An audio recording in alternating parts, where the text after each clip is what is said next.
Firstpost reports from the world's second largest continent. Hello, I'm Alison Lagrange. A very warm welcome from Durban, South Africa. We get you the news and the newsmakers from Africa. From elections to climate change to innovations and opportunities. As the world's attention shifts, we report from Africa, the heart of the global South. Join me every weekday live on Firstpost.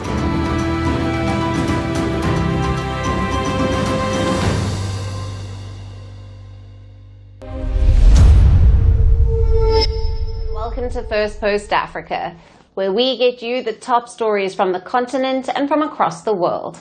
I'm Alison Lagrange, coming to you live from Durban, South Africa. First, let's take a look at the headlines. Russian President Vladimir Putin is expected to visit India for 2 days from the 5th of December to hold a summit with Prime Minister Narendra Modi. Gold hits a record high and the dollar weakens as the US government shuts down after lawmakers failed to pass a funding deal. The death toll from a 6.9 magnitude earthquake in central Philippines rises to 69 as authorities search for survivors after one of the country's strongest quakes in decade. And China's Coast Guard holds a National Day of Flag-raising event on a ship near the disputed Scarborough Shoal, vowing to stand guard over the atoll, which is a major flashpoint for maritime clashes with the Philippines. And Switzerland's glaciers have lost a quarter of their volume in the past decade. A study warns, raising concerns over accelerating melting.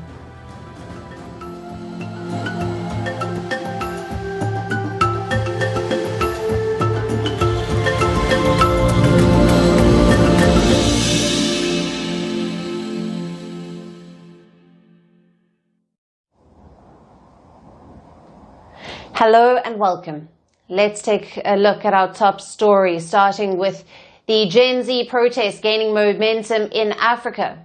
In Madagascar, anti-government protesters have called for fresh demonstrations and a general strike, seeking to force President Andry Rajoelina to step down. Now, fresh youth-led protests have erupted in Madagascar after the president sacked his government. Thousands of protesters rallied in the capital of Antananarivo on Tuesday to protest against repeated water and power cuts across the country. Police fired tear gas and rubber bullets at the protesters marching in the capital, calling for the President Andry Rajoelina's resignation. On Monday, President Rajoelina sacked his government to quell days of deadly unrest that has reportedly killed at least 22 people and injured over 100 others so far. Maybe we haven't met the needs you aspired to, or even listened to the cries and fears you experienced. Therefore, in accordance with Article 54 of the Constitution, I have today taken the decision to dismiss the Prime Minister and dissolve his government.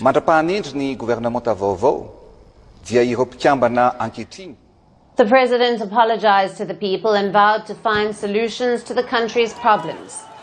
But this was not enough to end the protests. The Gen Z protesters want the president himself to quit. This is not a solution. The evil has not been eradicated. Nothing will change. Andry Rajoelina must leave. We demand Andry Rajoelina resignation. He has been in power for 16 years, but nothing has changed. The living conditions of the Malagasy people are deteriorating and getting worse every day. Our future is getting darker. Protesters gathered in the capital and chanted slogans calling for Rajoelina's resignation. They waved flags with a pirate skull from the Japanese anime One Piece, which has become the symbol of the youth-led demonstrations. Young protesters accused the president of oppression and asked him to step down if he truly loved the country. What we are demanding is the resignation of the president because we no longer agree with his policies, especially the suppression. We don't like it at all. The forces are no longer working to protect the population but to frighten it. And we are not afraid at all. Moreover, oppression is not a solution.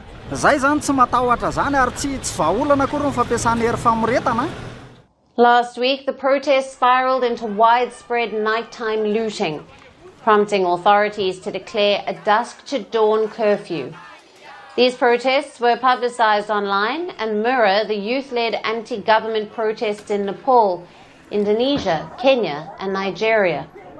But the widespread chaos and unrest that the president has not given any indication of stepping down.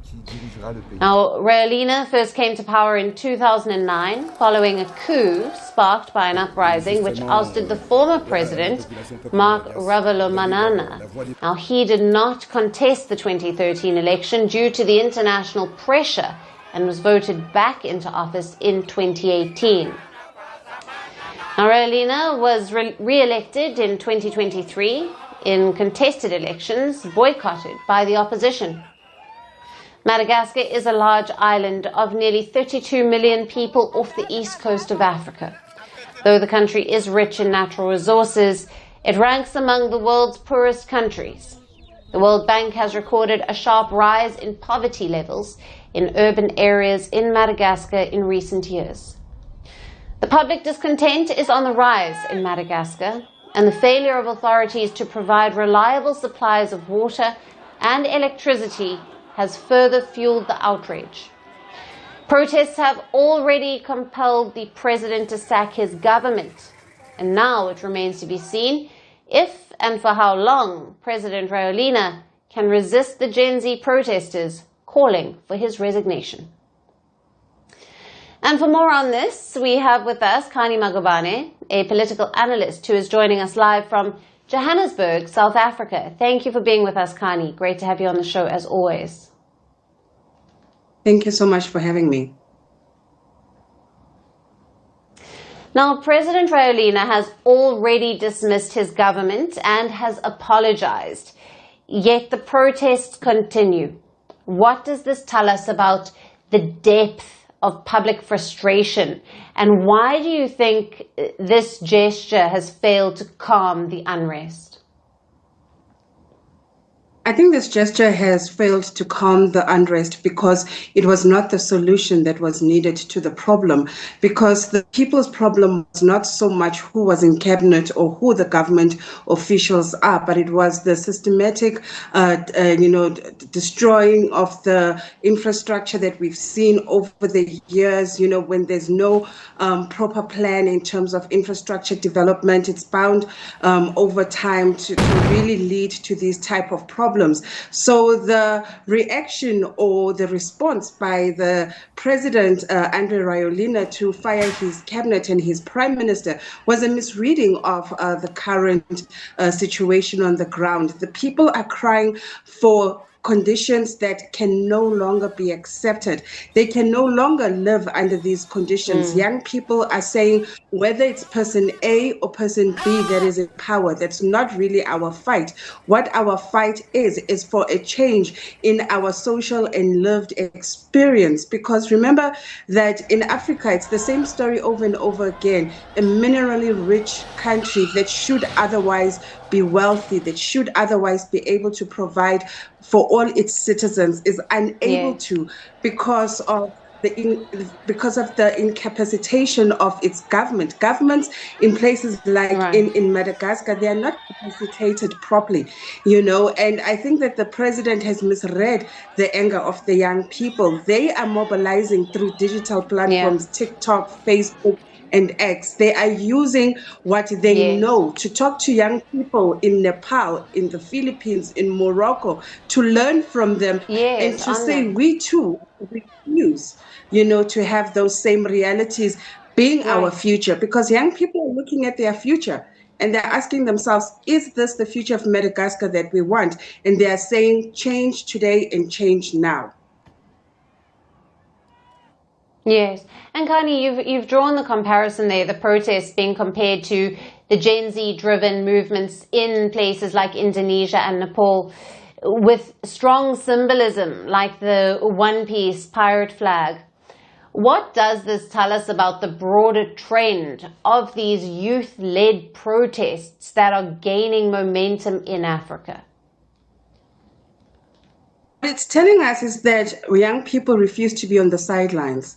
They want to be in the center of what is decided about them. They want to be in the center of deciding what future they want tomorrow. Because the people that are in power today, they're going to retire and they're going to die. And they will be left, with no institutional memory as young people to carry on. And what young people, even in places like Kenya, we know that Raila Odinga in Kenya also came under fierce protests in Nairobi for the same reasons of young people wanting change. What is that change that young people want? Well, young people want their countries to be brought into the global village, because all of these countries where the Gen Z protests are happening are third world countries that have similarities in terms of old infrastructure, water, electricity problems, general unemployment, poverty, very high poverty levels. And yet these are countries that have a history of colonialism, that have a history of being oppressed by the West. And after independence, most of these countries that are now stepping up through young people have failed to bring those countries into the global village as global players.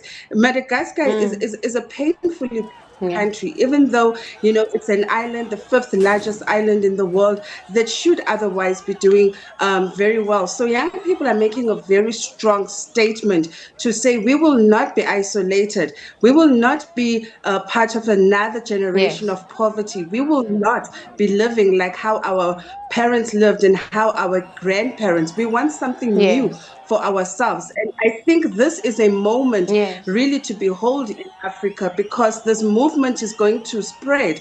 Even in countries like South Africa, young people are frustrated in South Africa because we also face very high levels of unemployment, youth unemployment, high levels of alcohol abuse, high levels of people registering at universities and colleges and studying and graduating, but not working. So when you're having young people getting into the system, the economic system, with no plan, you graduate from university and you're sitting at home for 5 years, it's going to build frustration. These are similar frustrations that young people in Madagascar have been helped, by the youth of other countries. So it's only a matter of time before we see similar protests spreading across the continent. The question is, are the current leaders ready for the fire of young people? And I don't think so. The 22 people that have been killed, the UN, put those numbers forward, yet the government is disputing those numbers. And we saw young people marching with a coffin earlier on of one of their own that were killed. So it may be a generational problem too. Yes, Kanye. Absolutely. We'll leave it there. Thank you very much. As always, great to have you on the show. Thank you for being with us. Thank you.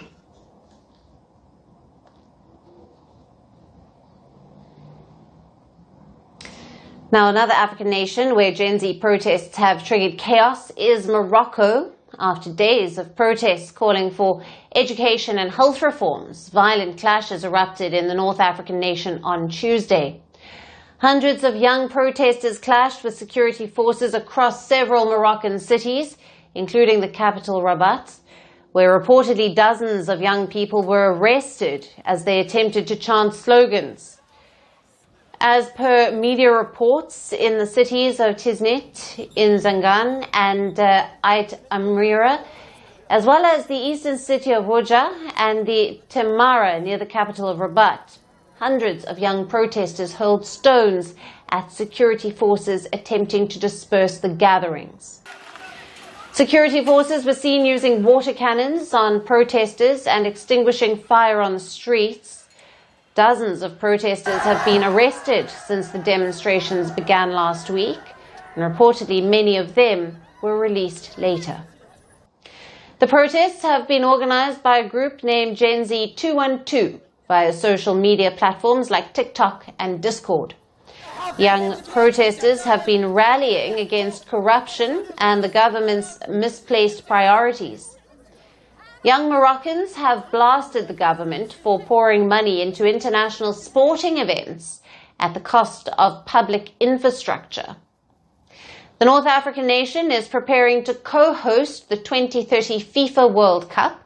So far, it has built at least 3 new stadiums, and at least half a dozen others are being renovated or expanded. Now, later this year, Morocco will also be hosting the Africa Cup of Nations. Protesters have asked the government to focus on providing better education and health care to the people instead of building new stadiums. Morocco's human rights body and opposition parties have condemned the crackdown on protesters, calling it an attack on free speech. In response to the widespread protests, the country's ruling coalition released a statement on Tuesday. The government said that it was listening to and understanding the social demands of the young protesters and was ready to respond positively and responsibly to the situation. But the anger among the youth is rising, and at the core of this growing discontent are social inequalities that have hit the young people and women the hardest. Recent reports of the deaths of 8 pregnant women at a public hospital in Agadir have further fueled public outrage. Earlier this month, the survivors of the 2023 Morocco earthquake also held protests in the capital, demanding the government to rebuild their homes as promised. Just like the protests in Madagascar, demonstrations in Morocco too mirror the youth-led movements in Nepal, Indonesia, Kenya and Nigeria. And the one thing in common in all of these protests is a learning for the people in power. And that lesson is suppressing the voice of the youth will only prove to be counterproductive for their leaders.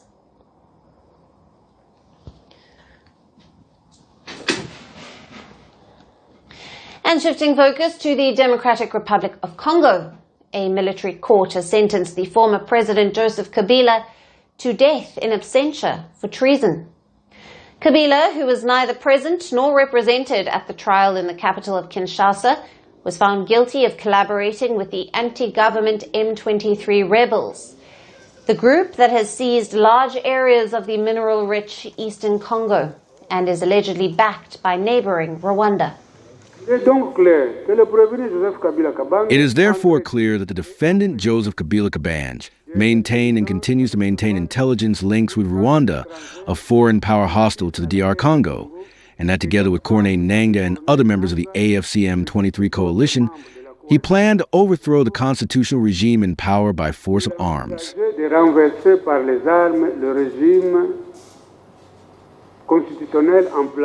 Kabila was found guilty of multiple crimes, including intentional homicide, rape, torture, treason, organizing an insurrectionist movement, and conspiracy.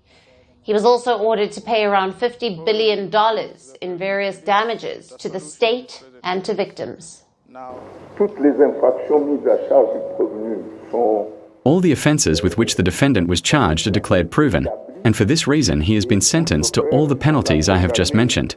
But as the military judicial code requires that the most severe penalty be imposed, he has then been sentenced to death.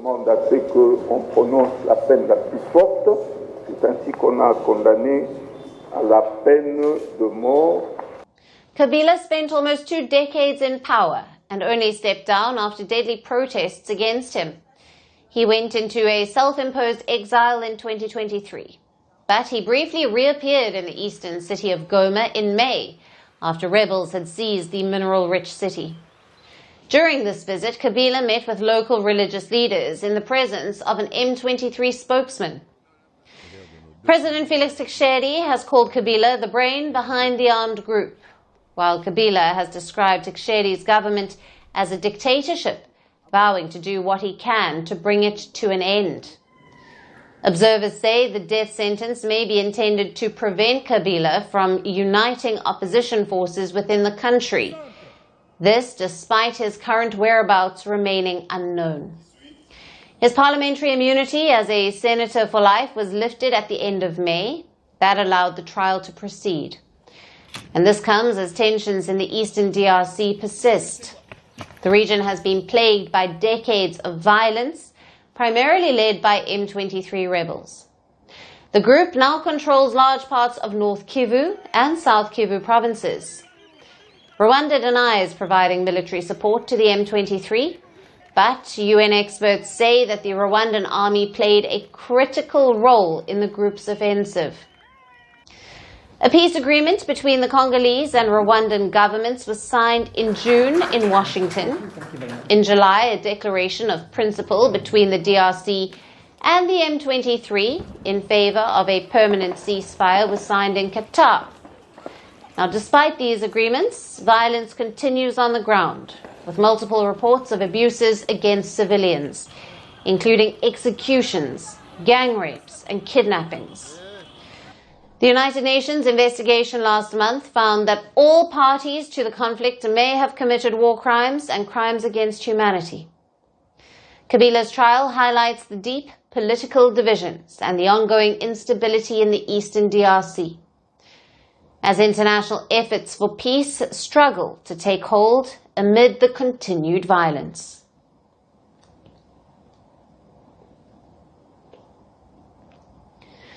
And on to our last story for today. South Africa's ambassador to France has been found dead at a Paris hotel. The body of diplomat Nkosinathi Emmanuel Nathi Mthethwa was discovered in the interior courtyard of the upscale Hyatt Hotel. He had booked a room on the 22nd floor where a secured window was forced open with scissors found at the scene. His wife last saw him on Monday afternoon before he was due to attend a cocktail event. Later that evening, she received a message in which he apologized and indicated his intention to end his life, according to French prosecutors. Initial investigations point to a deliberate act without any external intervention, though authorities stress the circumstances remain unclear. President Cyril Ramaphosa has described the death as untimely and a moment of deep grief. He praised Mthethwa for his lifetime of service to the nation. The South African Foreign Ministry said it was in close contact with French authorities and will provide consular support to the ambassador's family. 58-year-old Mthethwa was a senior figure of the ruling African National Congress. He was a long-serving cabinet minister and was appointed ambassador to France in December of 2023. He also served on the board of the 2010 Football World Cup Local Organizing Committee. He was a close ally of former President Jacob Zuma, who resigned from the ruling ANC amid corruption allegations. Mthethwa was also implicated in the state capture inquiry into high-level corruption. He was named in the Madlanga Commission investigation into alleged collusion between politicians, police, and organized crime. Reports say that he was one of 3 police ministers accused of political interference during his time in office.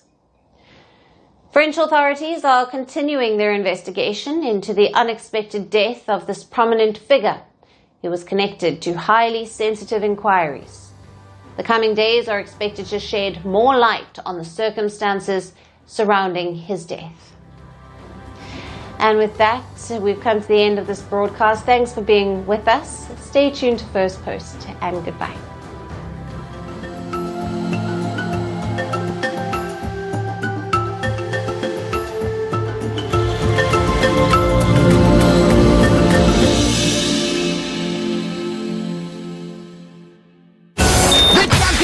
It's over! He's done it again! Unbelievable! Oh, straight into